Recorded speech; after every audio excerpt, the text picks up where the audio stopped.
తర్వాత ఫిబ్రవరిలో he called me up, Martha నాకు నువ్వు గుర్తొస్తున్నావు అమ్మా, నేను శ్రీలంక ట్రిప్కి వచ్చాను, నాకు నువ్వే గుర్తొస్తున్నావు. And also we met coincidentally on film set. మేము ఈ హీరో ఇల్లు పోర్షన్ తీస్తున్నప్పుడు పక్క సెట్లోనే హీ వాస్ షూటింగ్ కోఇన్సిడెంటల్గా ఫస్ట్ షెడ్యూల్. సో ఆయన he got to know that I'm doing shoot చేస్తున్నా అని తెలిసి he came to our set, మార్తాన్ సెట్ చూడాలని చెప్పి వచ్చి నన్ను పట్టుకొని మాట్లాడి, తర్వాత నా బర్త్డే అయింది, ఆయన క్యారవాన్లోనే జరిగింది నా బర్త్డే.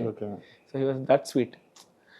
మా ఇద్దరు మెసేజ్, సార్ పెద్ద మెసేజ్ పెట్టారు, I cannot do this one real sir, I'm sorry sir, ఏదో బ్రేకప్ మెసేజ్లో ఉంటుంది మా ఇద్దరిది.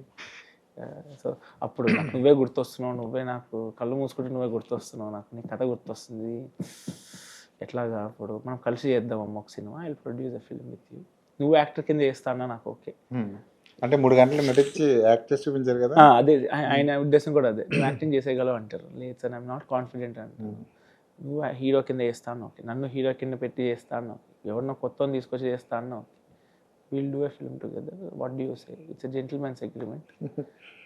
కాకపోతే షాకింగ్ ఏంటంటే జగపతి ఆర్ట్స్ ప్రొడక్షన్ నుంచి సినిమాలు మానేసి చాలా కాలం అయింది.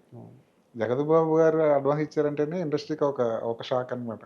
ఆయన మళ్ళీ ప్రొడ్యూసర్ అడిగాను ఆయన్ని, సార్ ఎవరికి ఇవ్వలేదా సార్ మీరు, నేను ఎవరికి ఇవ్వలేదు, నీకే ఇస్తున్నాను.